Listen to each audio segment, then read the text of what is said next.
Keeping score, Rick Horrow, sports business, Olympics over, trillion-dollar business.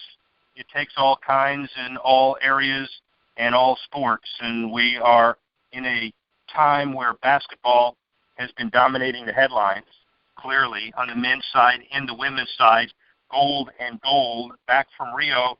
We have a lot of other basketball. We're ready for the NBA and college basketball season, but the WNBA is celebrating its 20th anniversary, and Jay Perry, WNBA Chief Operating Officer, named that in April after a stint as the head of the Super Bowl host committee in Arizona, the Phoenix Mercury, Bank of America. If we went from beginning to end on the resume, we wouldn't have any time for the interview. So let me just say hi, Jay. Hi, Rick. Thanks for having us on the show. Absolutely. It's wonderful, and thank you very much for adding your leadership and your entrepreneurialism and obviously your spirit to the WNBA as well. Let me start from the top. If I were to ask you to fill in the blank by saying the WNBA brand is, what would it be? Best basketball ever, best fan experience ever. Pretty sophisticated. Obviously, it's something that you're aspiring for, the best basketball ever. When you take a look at the way the women played in Rio, obviously very happy with the results, and it's kind of proof of concept, isn't it? You know, it really is. And as you said, I mean, basketball has become so, I think, played, respected. I think there's a lot of interest in it in our country right now. And when we look at what our 12 female athletes did on the court in Rio, I mean, to me, it's just an amazing level of play, an amazing level of camaraderie. Obviously, they are fiercely competitive, but they've got the goods to back it up, right? There's just nobody better in the world than them. And what's great is when we resume our WNBA games on Friday, the 26th, we've got fans around the country that can come and watch these superstars play, see them up close and personal. It's great family entertainment. So we think it's a recipe for success for the WNBA for sure. You've got the Minnesota Lynx that can probably take on the world very successfully in basketball, don't you think? Right, exactly. With the 4 Olympians on the U.S. team, they do have a lot to offer. They're the champions from 2015. But I have to say, several teams are giving them a run for their money going into the playoffs. We changed our playoff format this year. And so with our 12 teams, the 8 with the best record will move on to the playoffs. So it doesn't matter if you're in the Eastern Conference or the Western Conference, it's those with the best record. So the fans are really excited to have the gals come back from the Olympics, to come back from break, and to be able to cheer their teams on to, again, get into the playoffs. Women's sports generally obviously buttressed by the stability of the WNBA and its 20th anniversary. Give me your perspective of the business of women's sports. You've seen a lot of it from a lot of different sides. How much better and more stable and growing is it today than it was before? And how much more is left to do, I guess you could say. Yeah, sure. Well, women's sports in general has certainly come a long way, whether it's basketball or soccer or tennis. What I can say about the WNBA is, as we are in our 20th season, I mean, everything that's gotten us to this point has truly been amazing. But what's great to see, and as you said, I rejoined the league in April, is that the level of play has never been better. And so even when we look at scoring records this year versus last year, Rick, we are already 7 points per game over where we were last year, and we average about 82 points per game this year. So I think that there's interest in women's sports, but frankly, there's still an opportunity to introduce more fans to it. A lot of our NBA players and other athletes are so impressed with the women's game because it's based on really solid fundamentals, but they just play it at the very highest level. So our goal with the promotion coming out of the Olympics, the WNBA Super 20, is to really increase interest in the WNBA and get more folks to come out and try out a game, because there's really nothing like it. It's great entertainment. Well, and that's really the key. I guess it could be a giant catch-22. Attendance is great. You could always increase it.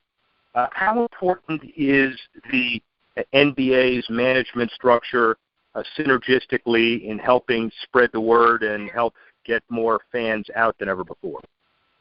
Well, definitely being a part of the NBA family is great for the WNBA since we are only 20 years old. So in a way, right, we're about to graduate from college, hopefully, at 20 years old. But it's great because there's just a belief in basketball being really an international game. It's a global game. And so having the resources of the NBA and having them be supportive of us growing the league, it's tremendous. But it really boils down to our 12 teams and what's going on in those markets. And what we're seeing this year so far is that all of our business metrics are up. So attendance is up, our TV ratings are up, merchandise sales, and I have to tell you, digital consumption is off the charts. We've seen a 5-fold increase in our social media engagement just this year. So my belief is, the interest is there, and as soon as we get fans to come to a game, in a way they get hooked. And that's what happened with me when I started working in the WNBA in 2004. It's just a product that has amazing players, amazing talent, and the fans are really fun too. So it's kind of a unique property. Jay, in the few minutes we have left, what is the secret to cracking the code of corporate America? I know that there's a lot more sponsorship, partnership than ever before, and female fans, female purchasers make 57% of the buying decisions. I saw in a recent survey. In my house, they make about 128% of all the buying decisions. How do you turn that into long-term corporate stability and corporate partnership on a grand scale? Right. Yeah, great point. Definitely women have as you said, discretionary income. They're making those discretionary purchase decisions. And so we have a great partnership with ESPN, which is so important to us. They tell our stories day in and day out about the WNBA 365 days a year. Great partnership with Verizon, great partnership with Adidas. So I think it's taking those brands and really opening up the dialogue with new companies and new corporations. And that's certainly part of our focus because what we've seen is that partners that become a part of the WNBA family, they get really committed, they see return on investment, and as soon as they get introduced to our players and the passion of our fans, that's where they see the return on their investment. So for us, I think it's having more conversations and getting more introductions. We're definitely seeing momentum shift with the WNBA this season and then also with all the play around the Olympics. So we're excited about what's to come and really the future of the WNBA and how we can, to your point, really accelerate the growth. And I think that's possible. Is it a superstar-driven league long-term, or is it more women playing high-quality basketball, or is it a little bit of both? As the Diana Taurasi's and others close down their brilliant careers, what does the future on the court look like? Yeah. It's a combination of both because we have to have the level of play and just what we've seen these past few years, it's going to continue to improve. And if you haven't been to a game, Rick, I have to get you out because I know it would blow your socks off. But then it's also getting to know the players really, individually, understanding their stories. I mean, that's what connects the fans to players and teams, as you know, no matter what league you're talking about. So the more that we can, as you said, get Diana Taurasi in front of fans and sponsors. Maya Moore is an amazing talent on Minnesota. I mean, the list goes on and on. The draft class that came out this year has really, hit the court, and they are already delivering. If you look at Breanna Stewart in Seattle and what she contributed to the Olympic team. So there's so much talent and just so many great personalities that the more we can tell those stories, I think the more success we'll have. You expanded Bank of America more than ever in your 17-year career there. You helped bring the Super Bowl to Arizona in 2015. You worked to put the Phoenix Mercury on the map VP of Brand Development for the Phoenix Suns, or so many things, and now this. What have you had the most fun doing? Oh my gosh, each one of those experiences has been so unexpected and really so positive.